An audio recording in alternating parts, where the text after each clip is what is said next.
Welcome back. We begin this segment in Ivory Coast, where lenders are threatening to stop financing cocoa exports unless the government halts the liquidation of a local shipping company, Ivory Coast's largest domestic cocoa exporter, with units of BNP Paribas and Societe Generale among banks exposed to debt that may not be repaid.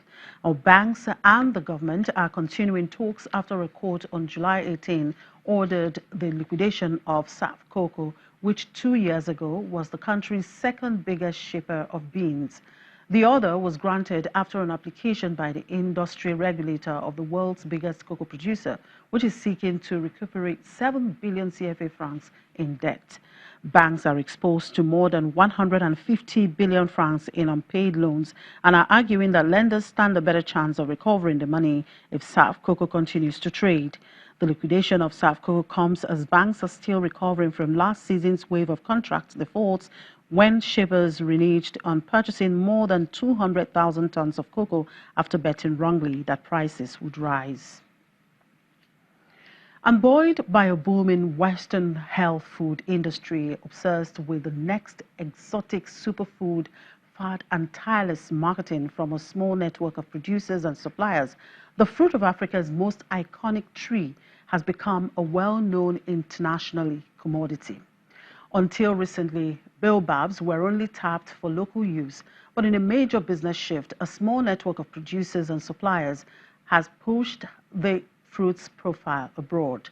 That has increased farmers' winnings but raised worries about sustainability, particularly in sub-Saharan Africa, where some experts say climate change has impacted crop development. Tarou Denu has been climbing barefoot up baobab trees in Senegal's southern Casamance region to collect the oblong fruit since he was 15. He climbs the trunks in ripped jeans and a t-shirt, gripping a long pole to dislodge the fruit from the outer branches. Business has never been better. Inside the hard, green shell that dangles from the spindly branches of Africa's most iconic tree is a citrusy pulp that has become popular superfood in the United States and Europe. Coca-Cola's innocent UK yogurt maker, Yo Valley, and US wholesaler Costco were among the major brands to sell baobab products. Exports of a hard-shelled fruit rose from 50 tons in 2013 to 450 tons in 2017, and that's according to industry group, the African Baobab Alliance. They're expected to reach 5,000 tons by 2025, about 500 shipping containers a year. This would make it a $400 million industry. For the second year running, we have taken part in the Biofac, a big trade fair for organic products in Germany, and which covers the whole of Europe. And there was a lot more interest in our baobab product this year than the last. People still struggle to recognize the baobab. Often people think it's cocoa, but they come and have a look. They come and taste it. They come to discover the fruit, and through communication, we will manage to get them more and more interested.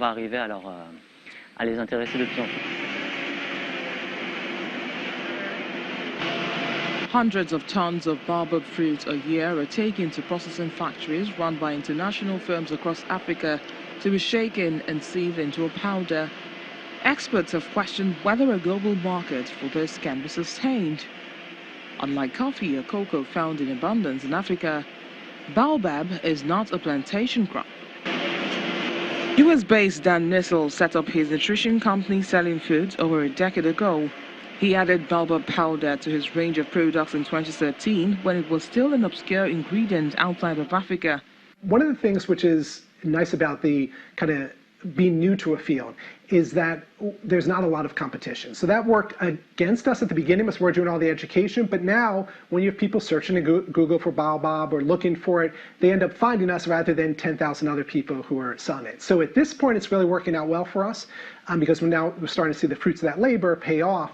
And we're hoping that because we have that positive story, that people will continue on with us. But we are profitable now, and we hope to continue to be in the future as well. The imposing tree dots the dry African savanna from Senegal to Madagascar and can live for over a millennium. And the $3 billion global asset freeze order obtained by Angola's sovereign wealth fund against its Swiss asset manager Quantum Global has been lifted in a ruling by London's High Court.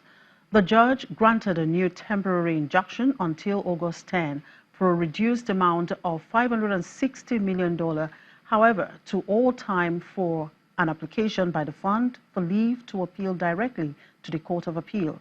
The Sovereign Wealth Fund, known by its Portuguese acronym FIDSDEA, and worth $5 billion, has been battling in several jurisdictions to sever ties with Quantum Global following a change of government in Angola.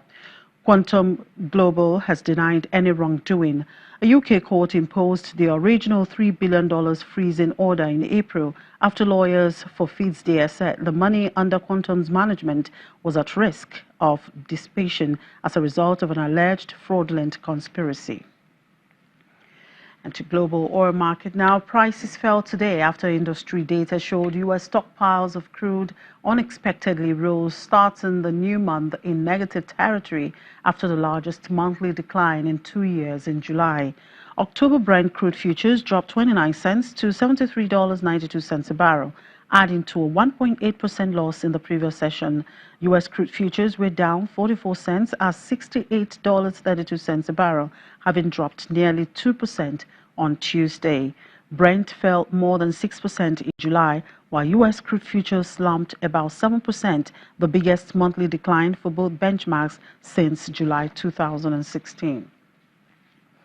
And gold prices were steady early trade today after slipping to a near two-week low in the previous session as investors waited for the outcome of the U.S. Federal Reserve's monetary policy meeting for outlook on interest rates. Spot gold was unchanged at $1,223 an ounce after hitting the lowest since July 19 at $1,214 overnight. U.S. gold futures were 0.1% lower at $1,222 an ounce. And that's it on the program. Thank you very much for watching. I'm Chimezi Obi Iwago.